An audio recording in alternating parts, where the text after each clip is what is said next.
대부분이 기타 성형 파트에서 썼던 그런 기구들, 소모품들을 산부인과 쪽에 적용하면서 어떤 것은 정식 허가가 있고 어떤 것은 허가가 없는 상태로 사용하기 시작했죠. 대표적인 것들이 필러에는 그동안 다른 시간을 통해 설명해드렸지만 콜라겐이라든지 또는 하이알루로닉산이라든지 기타의 어떤 재료들을 안에다가 집어넣기 시작하고, 그러다 보니 조금 더 방심장이 되다 보면 뭐 실리콘, 줄이라든지 또는 구슬이라든지 기타 등등 재료 이런 것들을 질강 안에 넣기도 합니다. 그런데 이런 것들을 넣어서 생기는 공간은 좁아질 수 있겠지만 과하게 좁아지거나 또는 이물감으로 인해서 불편을 초래하는 경우가 있습니다. 이게 대표적인 게 저는 양귀비 수술이라고 한 것도 20년 전인 것 같아요. 말도 양귀비에서 한 1cm의 직경을 갖는 조그마한 실리콘 볼을 어떤 한 의사가 만들어서 그거를 깎고 다듬어서 아마 판매까지 됐던 걸로 압니다. 그런 것들을 우리가 소위 말하는 G스팟, 전질벽의 어느 부위에 집어넣으면 효과가 좋다. 상대방 성파트너 남자에게는 자극점이 되고 여성에게는 그 부분을 안쪽에서 자극한다. 터무니없는 얘기죠. 그런 것들을 시술하다가 그게 아마도 제가 기억 속에는 2010년대 초반에는 스물스물 없어지고, 지금도 뭐 양귀비 수술을 홍보하는 병원이 있난 모르겠습니다만 저는 보지를 못하는 것 같고, 그러한 얘기가 쑥 없어졌죠. 이런 것들이 바로 부작용이 없으니까 시도하게 되고, 그걸 또 많은 돈을 내고 했던 분들은 뭐 효과는 없고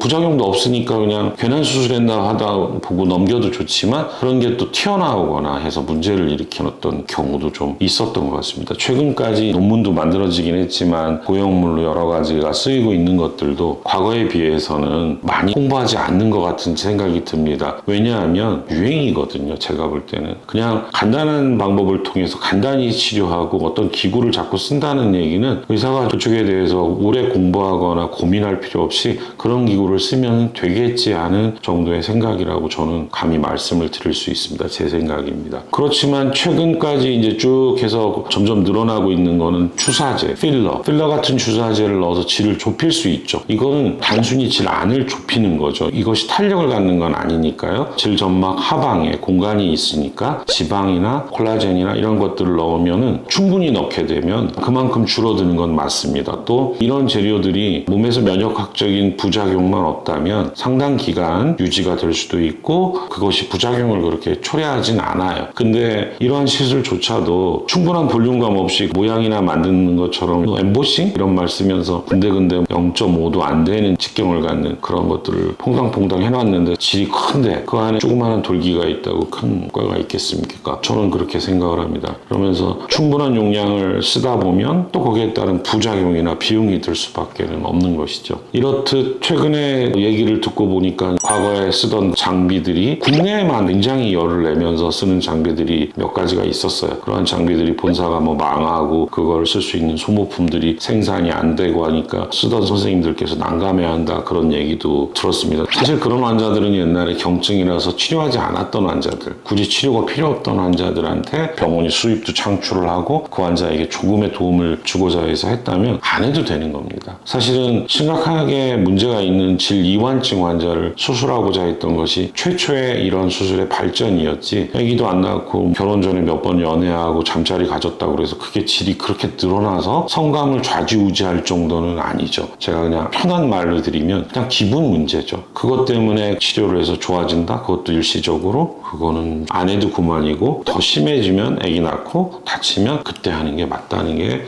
제 개인적인 소견입니다. 이렇듯이 질 축소에 대한 것들은 많은 변화를 거쳤는데 그 과정에는 환자가 원하든 원하지 않든 축소의 방법은 여러 가지가 발전이 됐고, 그 중에는 좀 시도되다가 유행성으로 없어지거나 부작용이 많아서 퇴출된 수술도 있고요. 또 어떤 것들은 비슷한 카피 제품들도 나오고 하면서 진행하고 있고 지금도 하고 있거나 또 없어져 버린 것도 있고 그렇습니다.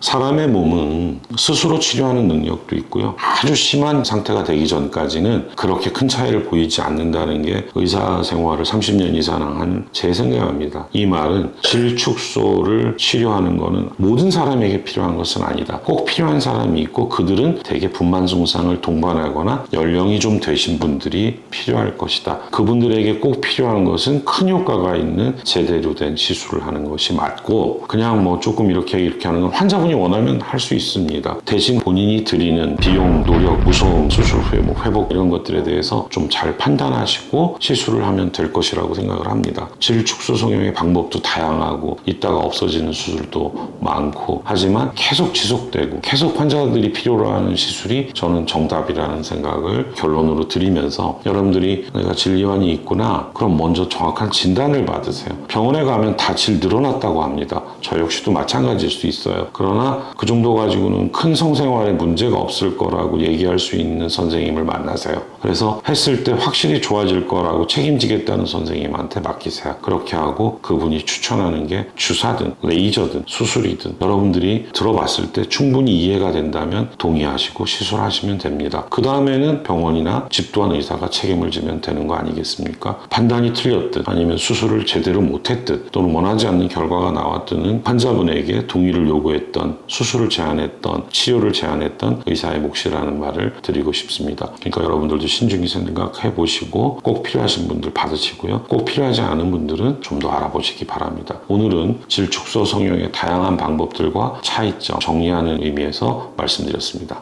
감사합니다.